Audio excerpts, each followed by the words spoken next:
4 সপ্তাহের বেশি সময় ধরে ইরান সৌদি আরবের তেল স্থাপনায় ক্ষেপণাস্ত্র ও ড্রোন বসাল। কমপক্ষে 4টি শক্তি অবকাঠামো ধুলোয় মিশলেও কোটি কোটি ডলারের ক্ষতি হলো। আর রিয়াদ কি করলো? ইরানের রাষ্ট্রদূতকে একবার ডাকলো, উদ্বেগ প্রকাশ করলো, সংযম দেখাতে বলল সবাইকে, মানে আক্রমণকারী ও আক্রান্ত দুই পক্ষকে। যেন ঘরে আগুন লাগলে দমকলকে বলা হচ্ছে একটু আস্তে পানি ঢালো।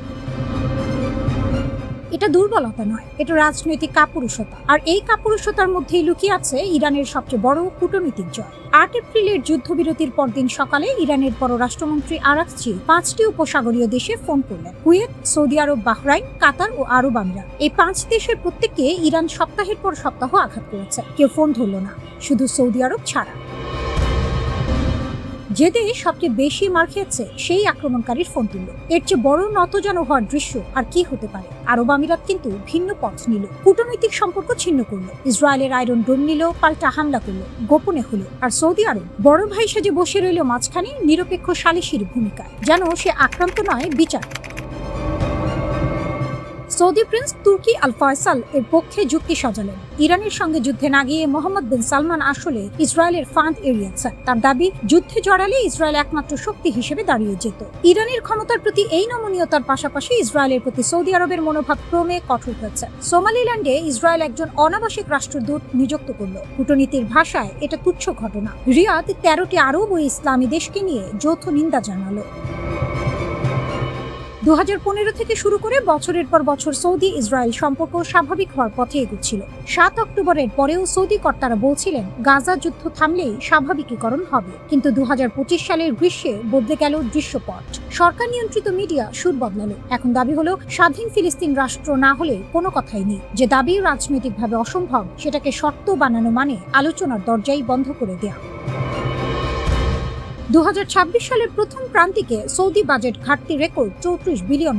ভিশন 2030 অনেকটাই কাগজে স্বপ্ন হয়ে পড়েছে। তেল নির্ভর অর্থনীতি থেকে বের হওয়ার পথ মিলছে না। কিন্তু ইরান এই পুরো সমীকরণে লাভবান। শত্রু যদি নিজেই বিভ্রান্ত হয়, নিজেই দ্বিধায় পড়ে, নিজেই সুযোগ ছেড়ে দেয়, তাহলে যুদ্ধ না করেও জেতা যায়। সৌদি আরবের এই দোদুল্যমান নীতি তেহরানের জন্য সোনায় সোহাগা। একদিকে হামলা করো, অন্যদিকে ফোন করো। রিয়াদ দুটোতেই সাড়া দেয়। সৌদি আরবের নেতৃত্ব এখন এমন বন্ধুর মুখোমুখি হতে ভয় পাচ্ছে ইরানের, ভয় পাচ্ছে নিজের দুর্বলতার আয়নার। আর সেই ভয়ের সুযোগ নিয়ে ইরান তার আঞ্চলিক দাপট পাকা করছে, একটি ক্ষেপণাস্ত্র না ছুড়ে, শুধু ফোনের ওপারে থেকে।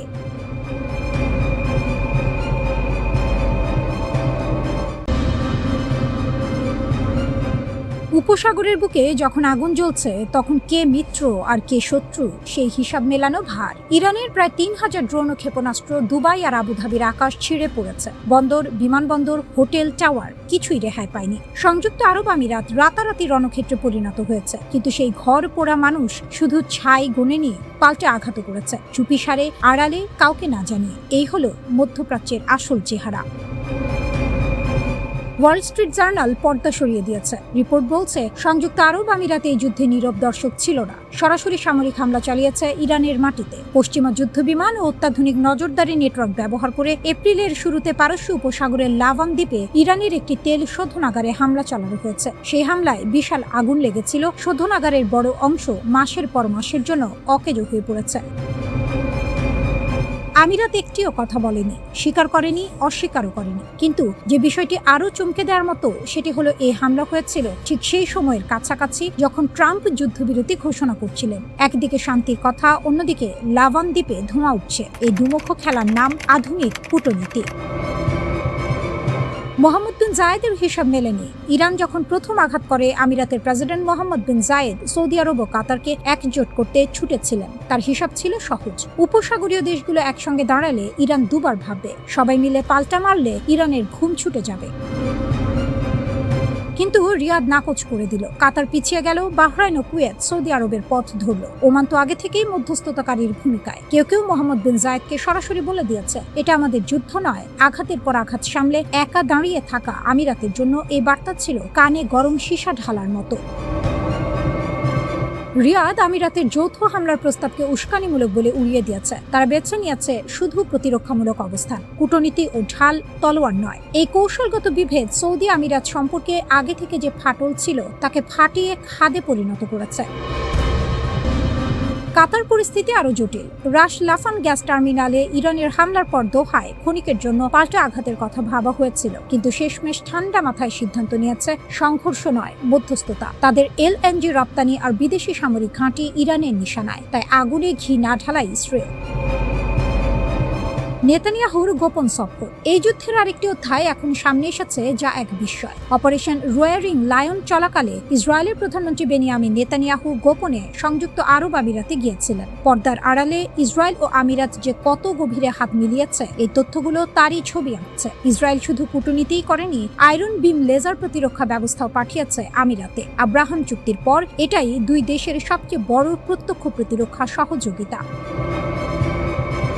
এপ্রিলের শেষে আমিরাত সৌদি আরবের নেতৃত্বাধীন ওপেক জোট থেকে বেরিয়ে গেছে। এখন শোনা যাচ্ছে উপসাগরীয় সহযোগিতা পরিষদ GCC থেকেও সরে আসার কথা ভাবছে আবুধাবি।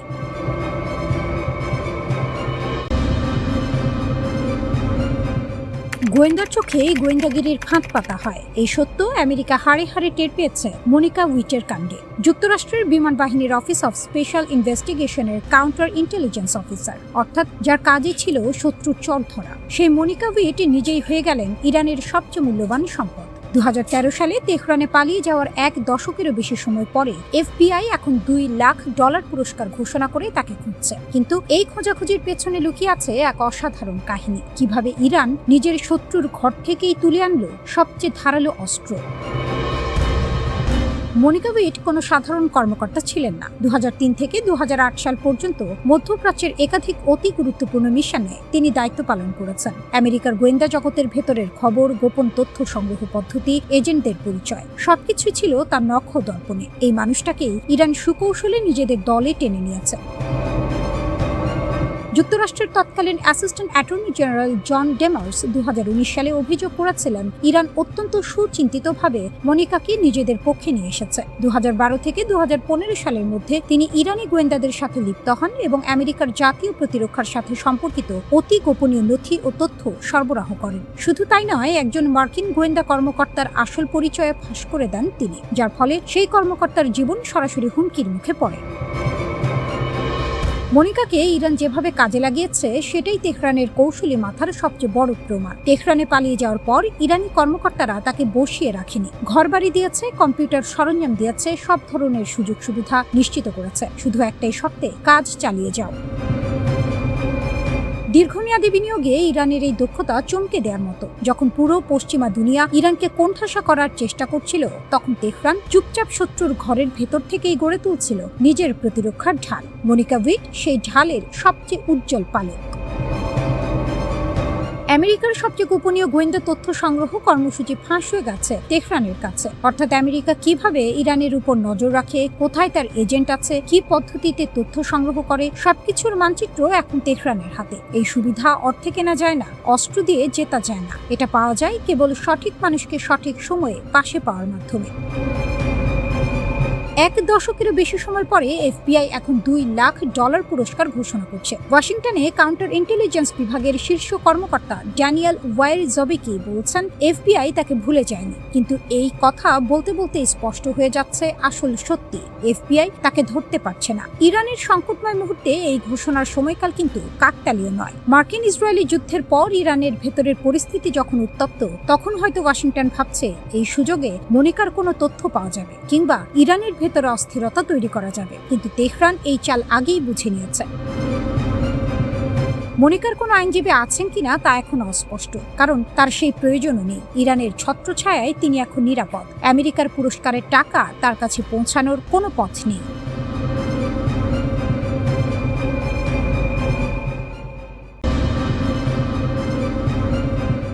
সামনে আমেরিকা, পাশে ইসরায়েল। আর এখন জানা গেল যাকে প্রতিবেশী মনে করত সেই সংযুক্ত আরব আমিরাতও গোপনে পেছন থেকে ছুরি মেরেছে। 3 দিক থেকে আগুন। তবে ইরান মাথা নোয়ায়নি, ভাঙেনি, বরং বলছে আরও একবার আঘাত করলে আমরা পারমাণবিক অস্ত্রের দোরগোড়া পেরিয়ে যাব। ওয়াল স্ট্রিট জার্নাল ফাঁস করেছে এক চাঞ্চল্যকর তথ্য। এপ্রিলের শুরুতে যখন ট্রাম্প যুদ্ধবিরতি ঘোষণা করছিলেন, ঠিক সেই সময় সংযুক্ত আরব আমিরাত পারস্য উপসাগরে ইরানের লাভান দ্বীপের তেল শোধনাগারে হামলা চালিয়েছে। বিশাল আগুন লেগেছে, কয়েক মাসের জন্য শোধনাগার বন্ধ হয়ে গেছে। আমিরাত স্বীকার করেনি, পেন্টাগন মন্তব্য করেনি, হোয়াইট হাউস চুপ। কিন্তু প্রমাণ কথা বলে। গবেষকরা ছবি শনাক্ত করেছেন ফরাসি মিরাজ যুদ্ধ বিমান এবং চীনা উইংলুং ড্রোন। এই দুটো অস্ত্রই আমিরাতের ভান্ডারে আছে, আর আমিরাতের বিমান বাহিনী অত্যন্ত শক্তিশালী। অত্যাধুনিক F-16 নজরদারি ড্রোন, রসদ ব্যবস্থাপনা। একজন অবসরপ্রাপ্ত মার্কিন জেনারেল বলেই দিয়েছেন, এত সক্ষম বিমান বাহিনী রেখে চুপ করে থাকবে কেন? ইরান ইতিমধ্যেই উপসাগরীয় দেশগুলোর ওপর চালিয়েছে ভয়ঙ্কর পাল্টা হামলা। শুধু UAEর দিকেই ছোড়া হয়েছে 2800 এর বেশি ক্ষেপণাস্ত্র আর ড্রোন। সংখ্যা শুনলেই বোঝা যায় এটা কোনো সতর্কবার্তা ছিল না, এটা ছিল সরাসরি চ্যালেঞ্জ। এখানে ইরান যেন সেই বাঘ যাকে কোণঠাসা করা হয়েছিল, আর সে এবার দাঁত নখ বের করে লড়াই নেমেছে। মরার উপর খাড়ার ঘা হয়ে এসেছে এই হামলাগুলো, যা UAEর অর্থনীতি, পর্যটন আর বিমান চলাচলকে কাঁপিয়ে দিয়েছে ভেতর থেকে। কিন্তু প্রশ্ন হলো, ইরান কেন এতটা আক্রমণাত্মক? উত্তরটা লুকিয়ে আছে কৌশলে। যুদ্ধের শুরুতে উপসাগরীয় দেশগুলো বলেছিল তারা নিরপেক্ষ থাকবে, নিজেদের আকাশসীমা ব্যবহার করতে দেবে না যুক্তরাষ্ট্রকে। কিন্তু বাস্তবের খেলায় দেখা গেল ভিন্ন চিত্র। যুক্তরাষ্ট্র আর ইসরায়েলের সঙ্গে ঘনিষ্ঠ সম্পর্ক রেখে তারা কার্যত একপাশে দাঁড়িয়ে গেল। ইরান সেটা বুঝেছিল, আর তাই চোখের বদলে চোখ নীতিতে শুরু হয় পাল্টা আঘাত। ইরান চেয়েছিল একটা বার্তা দিতে, যে কেউ যদি তার বিরুদ্ধে যায় তাকে মূল্য দিতে হবে। এখানে ইরান উঠে আসে নায়কের আসনে, কারণ সামরিক শক্তির বিচারে UAE অনেক ছোট। কিন্তু তবুও যদি সত্যি তারা ইরানের মাটিতে হামলা চালিয়ে থাকে, তাহলে সেটা প্রমাণ করে ইরান এমন এক শক্তি যাকে সরাসরি মোকাবিলা করার সাহস খুব কম দেশেরই আছে। তাই যুদ্ধটা হচ্ছে ছায়ায়, পর্দার আড়ালে। বিশ্লেষকরা বলছেন এটা মধ্যপ্রাচ্যের রাজনীতিতে এক নতুন অধ্যায়। কারণ কোনো আরব দেশ সরাসরি ইরানে হামলা চালালে সেটা শুধু সামরিক ঘটনা নয়, এটা কূটনৈতিক ভূমিকম্প। ইরান এখন চেষ্টা করবে এই ফাটল আরো বড় করতে, আরব দেশগুলোর মধ্যে বিভাজন তৈরি করতে। কারণ একতা যেখানে শক্তি, বিভক্তি সেখানে দুর্বলতা। এই পুরনো সত্যটা ইরান খুব ভালো করেই জানে। আরেকটা রহস্যও সামনে এসেছে। মার্চ মাসে ইরানের আকাশে দেখা যায় অচেনা যুদ্ধ বিমান। পরে বিশ্লেষণে ধরা পড়ে সেগুলো মিরাজ ফাইটার জেট আর উইংলুং ড্রোন। এই দুই অস্ত্রই ব্যবহার করে আরব আমিরাত।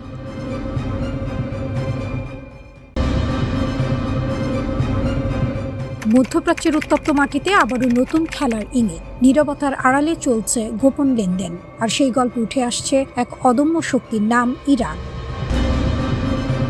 পশ্চিমা গণমাধ্যমের দাবি, রাশিয়া নাকি গোপনে ইরানকে ভয়ঙ্কর মারণাস্ত্র সরবরাহের ছক কষছে। কিন্তু এখানে গল্পটা শুধু অস্ত্রের নয়, এটা শক্তির ভারসাম্য বদলে দেওয়ার গল্প। নদীর স্রোত বুঝে নৌকা চালানো। এই পুরনো বাগধারাকে যেন বাস্তবে রূপ দিচ্ছে তেহরান। ব্রিটিশ গণমাধ্যম দ্য ইকোনমিস্টের হাতে আসা এক গোপন নথির বরাতে বলা হয়েছে, রাশিয়ার সামরিক গোয়েন্দা সংস্থা GRU একটি 10 পৃষ্ঠার পরিকল্পনা তৈরি করেছে। সেই পরিকল্পনায় ইরানকে প্রায় 5000 স্বল্প পাল্লার ফাইবার অপটিক ড্রোন এবং দীর্ঘ পাল্লার স্যাটেলাইট চালিত ড্রোন দেওয়ার কথা বলা হয়েছে। কিন্তু এই ড্রোন কোনো সাধারণ অস্ত্র নয়, এগুলো যেন নীরব ঘাতক। চোখে চোখ যায় না, কিন্তু আঘাত করে নিখুঁতভাবে। বিশেষজ্ঞদের মতে এই ফাইবার অপটিক ড্রোন প্রযুক্তি যুদ্ধের খেলার নিয়মই বদলে দিতে পারে। কারণ এগুলো রেডিও সিগন্যালের উপর নির্ভর করে না, চিকন তারের মাধ্যমে নিয়ন্ত্রিত হয়। এগুলোকে জ্যাম করা বা মাঝপথে থামানো প্রায় অসম্ভব। চোর পালালে বুদ্ধি বাড়ে, কিন্তু এখানে প্রতিপক্ষের সেই সুযোগটুকুও নেই। ইউক্রেন যুদ্ধক্ষেত্রে এই প্রযুক্তির কার্যকারিতা প্রমাণ করেছে রাশিয়া, আর এখন সেই শক্তি যদি ইরানের হাতে যায়, তবে তা হবে আগুনে ঘি ঢালার মতো। আর এখানেই ইরানের আসল শক্তির প্রকাশ। তারা শুধু অস্ত্র নিচ্ছে না, তারা ভবিষ্যতের যুদ্ধের ভাষা শিখছে। তারা প্রস্তুত হচ্ছে এমন এক লড়াইয়ের জন্য যেখানে প্রযুক্তি হবে শেষ কথা। যার হাতে লাঠি তারই মাটি। এই প্রবাদকে নতুন রূপ দিচ্ছে তেহরান, যেখানে লাঠির জায়গা নিয়েছে অত্যাধুনিক ড্রোন। প্রতিবেদনে আরও উঠে এসেছে এক চমকপ্রদ পরিকল্পনা। এই ড্রোন পরিচালনার জন্য দক্ষ অপারেটর তৈরি করতে চায় মস্কো। রাশিয়ায় অধ্যয়নরত প্রায় 10,000 ইরানি শিক্ষার্থী এবং সিরিয়ায় আলাউইত সম্প্রদায় থেকে অনুগতদের বেছে নিয়ে প্রশিক্ষণ দেওয়ার কথা বলা হয়েছে। এ যেন এক ঢিলে দুই পাখি, অস্ত্র দেয়া আবার তা চালানোর হাতও গড়ে তোলা। যদিও এখনো নিশ্চিত নয় এই ড্রোনগুলো ইতিমধ্যেই ইরানে পৌঁছেছে কিনা, তবে লেবাননের হিজবুল্লাহর হাতে এই প্রযুক্তির উপস্থিতির আভাস বিশ্লেষকদের চোখে ধোঁয়ার মতো ভাসছে। আর সবাই জানে, যেখানে ধোঁয়া সেখানে আগুন। এই সমীকরণে ইরান শুধু একজন খেলোয়াড় নয়, সে হয়ে উঠছে খেলাটির নিয়ন্ত্রক। ডোনাল্ড ট্রাম্পের সময় ইরানের গুরুত্বপূর্ণ স্থাপনায় হামলার আশঙ্কা যে ছায়া ফেলাচ্ছিল, তা এখন নতুন এক বাস্তবতায় রূপ নিচ্ছে। সে অভিজ্ঞতা থেকেই তেহরান শিখাচ্ছে, সময় থাকতে বাঁশ না কাটলে ঝড়ে ঘর ভাঙে। রাশিয়া ও ইরানের এই সম্ভাব্য সামরিক সহযোগিতা আসলে একটি বড় বার্তা বহন করছে। এটি শুধু অস্ত্রের লেনদেন নয়, এটি এক ধরনের কৌশলগত জোট যা মধ্যপ্রাচ্যের শক্তির মানচিত্র নতুন করে আঁকতে পারে। আজকের এই বিশ্বে যেখানে প্রতিটি আকাশপথ নজরবন্দি, প্রতিটি সমুদ্রপথ ঝুঁকিপূর্ণ, সেখানে ইরান নিজেকে গড়ে তুলছে এক অদম্য প্রতিরোধ শক্তি হিসেবে। তারা জানে মাথা নত করলে আঘাত বাড়ে, তাই তারা মাথা তুলে দাঁড়িয়েছে।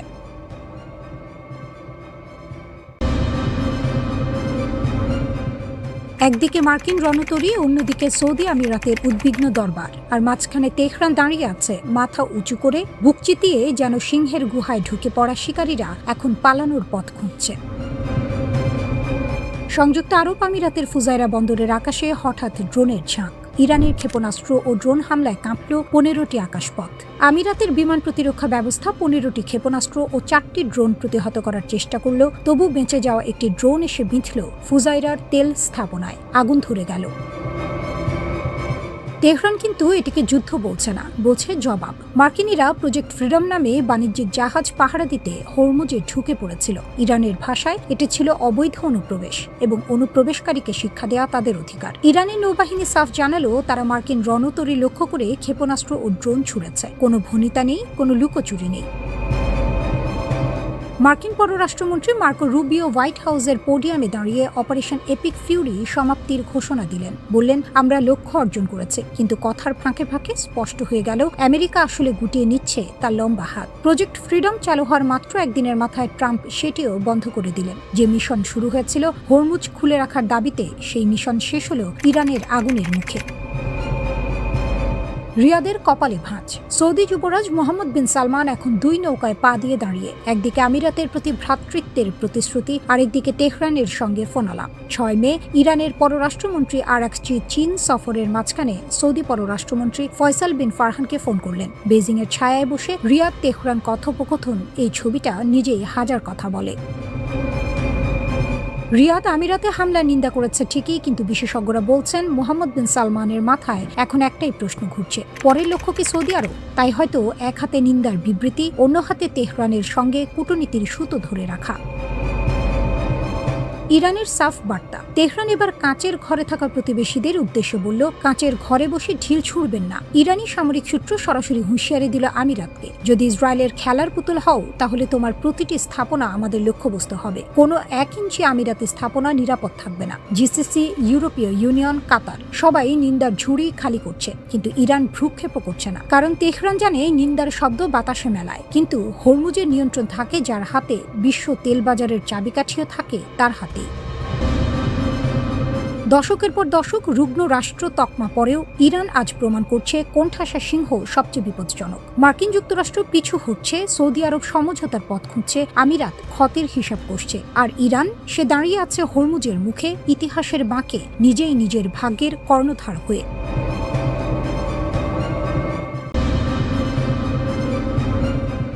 হরমুজের নীল জলের নিচে এখন নিঃশব্দে ঘুরে বেড়াচ্ছে ইরানের নতুন অস্ত্র। চোখে দেখা যায় না, রাডারে ধরা কঠিন, কিন্তু যখন আঘাত করবে তখন বোঝার সময় থাকবে না। ইরানের বিপ্লবী গার্ড করে নৌবাহিনী হরমুজ প্রণালীতে মোতায়েন করেছে দেশীয় প্রযুক্তিতে তৈরি হালকা বিশেষ সাবমেরিন, যাদের নাম দেওয়া হয়েছে পারস্য উপসাগরের ডলফিন।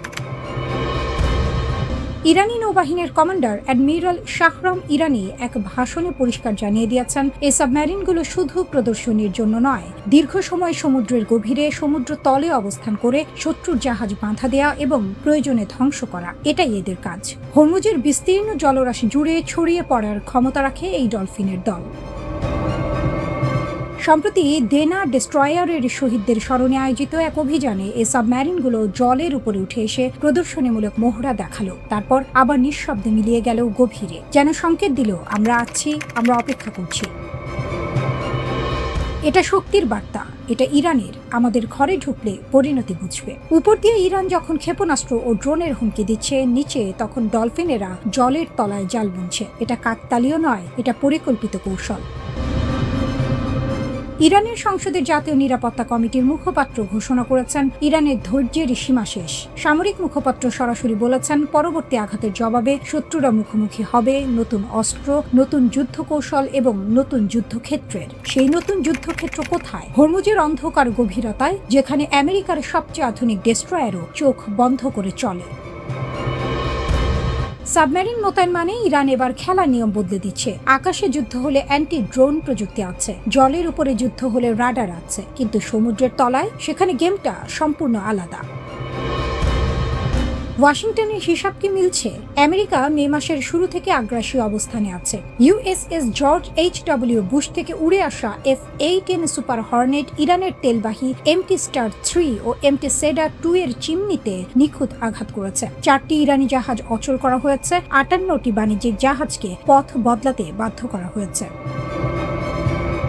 মার্কো রুবিও বলেছেন, লাল রেখা স্পষ্ট, আমাদের জাহাজে গুলি চালালে তুমি উড়ে যাবে। কিন্তু রুবিও যে হিসাব করেননি সেটা হলো জলের তলার ডলফিনকে আগে দেখতে হয়, তারপর গুলি চালানো যায়। দেখতে না পেলে কোনো লাল রেখাই কাজে আসে না। তেহরানের রাস্তায় এখন জাতীয়তাবাদের আবেগ টকবক করছে। যুদ্ধের দামামা বাজলে অনেকেই পতাকা হাতে রাস্তায় নামে, ইরানও তার ব্যতিক্রম নয়। সরকারের কঠোর অবস্থানে সমর্থন দিচ্ছেন লাখো মানুষ। হরমুজ এখন দুই রকম বিপদ বহন করছে, উপরে ড্রোন ও ক্ষেপণাস্ত্রের ছায়া, নিচে ডলফিনদের নীরব টহল। ইরান এবার আর কোণঠাসা নয়, ইরান এবার কৌশলী। জলের উপরে যে হুঙ্কার দিচ্ছে, জলের নিচে সে জাল পাচ্ছে। পারস্য উপসাগরে এখন শুধু ঢেউ নেই, ডলফিন সাবমেরিনও আছে, এবং এই ডলফিনেরা শিকারের জন্য অপেক্ষা করতে জানে।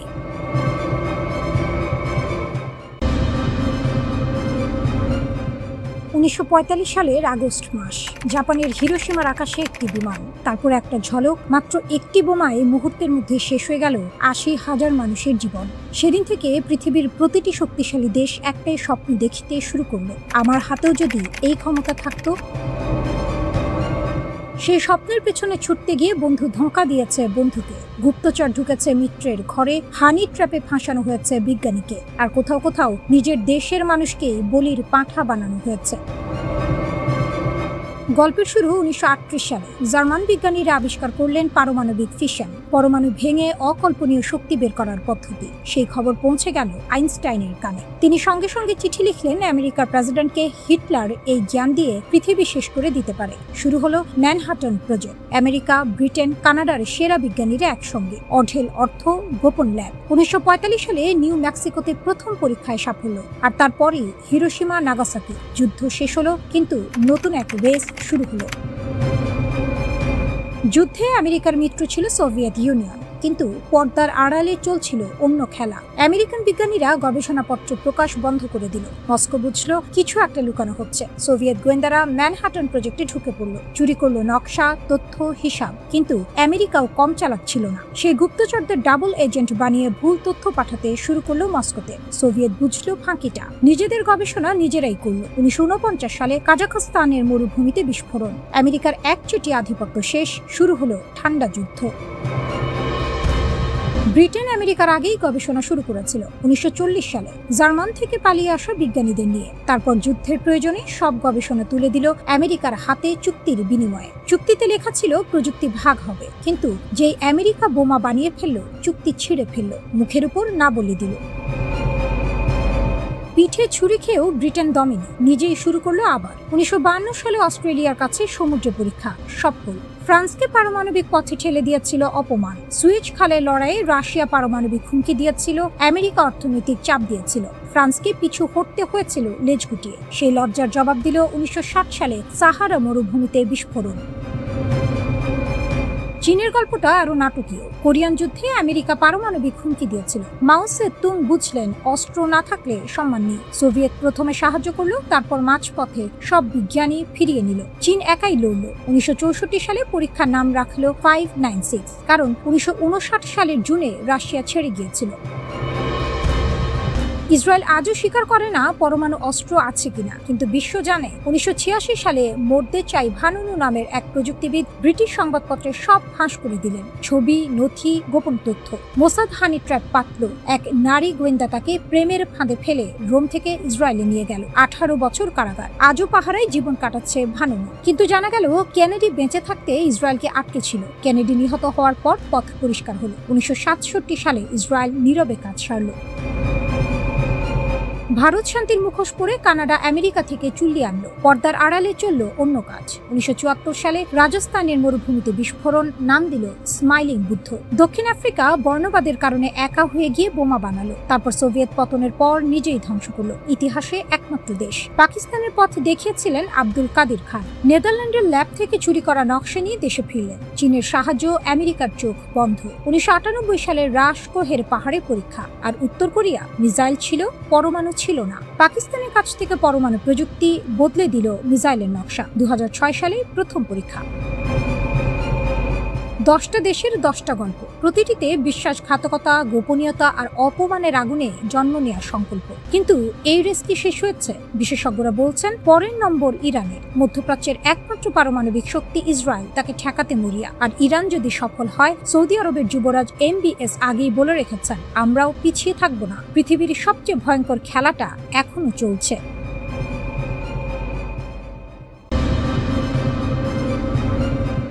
মধ্যপ্রাচ্যের রাজনীতি সবসময় ছিল আগুনের উপর বসে পাশা খেলার মতো। কিন্তু এবার যে চাল পড়েছে সেটা শুধু সাহসী নয়, অনেকের চোখে একেবারে বেপরোয়া। সংযুক্ত আরব আমিরাত, তেল চকচকে মরুর দেশ, ইরানের বেসামরিক অবকাঠামোয় সরাসরি হামলা চালিয়েছে বলে অভিযোগ উঠেছে। দুনিয়ার মানচিত্রে যে দেশটার অস্তিত্ব মাত্র 50 বছরের, সে এখন চোখ রাঙাচ্ছে হাজার বছরের পুরনো সভ্যতার দেশ ইরানকে। বাঘের গায়ে হাত দিয়া আর যাই হোক, বুদ্ধিমানের কাজ নয়।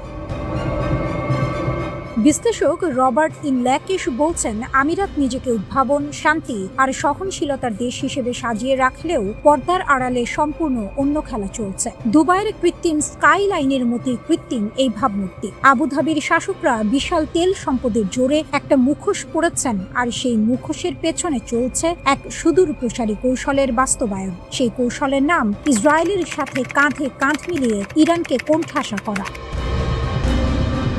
আমিরাতের সবচেয়ে চালাক চাল হলো নিজেকে একই সাথে নিরপেক্ষ ও ভুক্তভোগী দেখানো আর ভেতরে ভেতরে সক্রিয় যোদ্ধার ভূমিকা পালন করা। একদিকে তারা বিশ্বমঞ্চে বলছে আমরা শান্তি চাই, অন্যদিকে মার্কিন ইসরায়েলি জোটকে ইরানে হামলার জন্য নিজেদের ভূখণ্ড ব্যবহারের অনুমতি দিচ্ছে। ইরানের ড্রোন ও ক্ষেপণাস্ত্র মোকাবিলায় আমিরাতের আকাশ প্রতিরক্ষা ব্যবস্থা এখন ইসরায়েলের সঙ্গে সম্পূর্ণ একীভূত। এমনকি আমিরাতের মালিকানাধীন উইং লুং 2 ড্রোন ইরানের আকাশসীমা পর্যবেক্ষণ করে ইসরায়েলকে তথ্য সরবরাহ করছে বলে অভিযোগ। দুমুখ সাপের মতো এই নীতি, একদিকে হাসি মুখ, আরেকদিকে বিষ দাঁত।